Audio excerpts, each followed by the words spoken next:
everyone, welcome back to Wanderlust Books, and today I'm going to be doing a book review on Afterworlds by Scott Westerfeld. So I gave Afterworlds by Scott Westerfeld about 5 out of 5 stars. I really enjoyed it, and let's get on to the book review. So Afterworlds is a great book. It is very different. It's about 2 different perspectives and 2 different entire books. So the first book is about the actual writer of Afterworlds, and that is Darcy, and the second book is the actual book Afterworlds. And so it's about an alternating book from chapter to chapter. So the first chapter will be about Darcy and the next chapter will be about Afterworlds.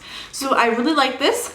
I think both these books could be great alone, but I think they make more sense together, obviously, because Darcy's side of the story is about writing the book. Afterworlds is the actual outcome of the book. Alright, so Darcy is this fresh out of high school student that just wrote her first novel in about a month. So the first book is about Darcy and how she pretty much learns the way of publishing. And so she ends up moving to New York, and she's given a $100,000 deal, and so it's pretty much her life in New York writing her revision and the sequel for Afterworlds. She ends up meeting tons of authors. She becomes friends with them.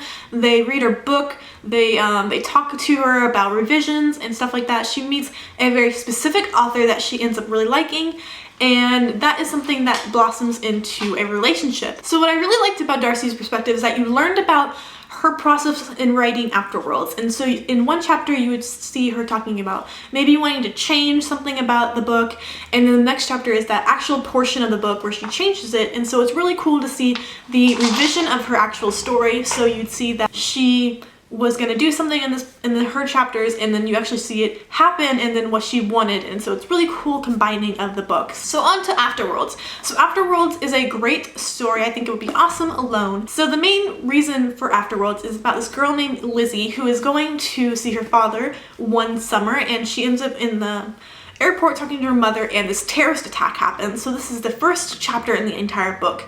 And in the Darcy version, so the entire reason she got published was for this first chapter. And so Lizzie ends up calling 911 during this terrorist attack, and the caller on the phone tells her to play dead. And so she ends up falling as a bullet passes her head, and she ends up getting kind of knocked out, but not knocked out in how you'd think. Her spirit ends up leaving her body, and she ends up going to the afterworld. I don't remember the term that they use, but she's pretty much like an afterworld walker, where you could leave your body and you could walk to the afterworld, and you can talk to ghosts and all this cool stuff. And so it's pretty much her story in like learning about it, and there's a love aspect, but it's not the main purpose of the book. And what I really liked about these 2 books is that there were main love aspects in both of them, but it wasn't the main reason for the entire book.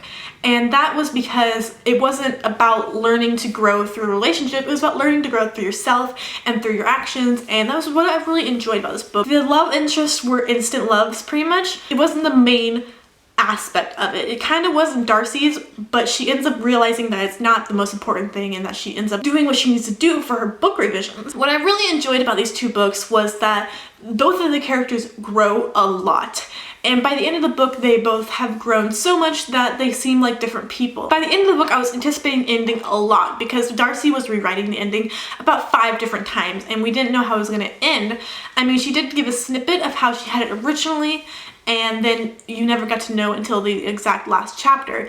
And so the end of the book was the last chapter of Afterworld. Overall, I really enjoyed Afterworlds. I think the dual perspective is really cool. I think it's something new that I've never read before. I think Scott Westerfeld did a great job with this. What I really enjoyed was the pages, because you could be able to tell the difference between each kind of storyline. So Darcy's was this white, and then Afterworld Lizzie's was the black trim. That was a really great addition to the book, because sometimes there's dual perspectives and I have no idea who I'm reading sometimes because I skip the little chapter thing. Like I said, as the book went on, I was really interested in Lizzie's side of the story, but by the end I was more interested in Darcy's. So I think it's a really win-win with both stories, because they are both wonderful and you want to read about both of them, so you aren't bored and you're not like, oh, I don't want to read this part of the book, I want to read this part of the book.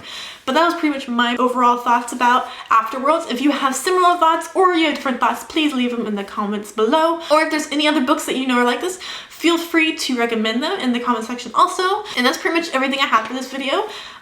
Like I said, I gave this book 5 out of 5 stars. I would recommend it to anyone that would love to read this type of book. I just think it was a really great, different read. So that's everything. Bye!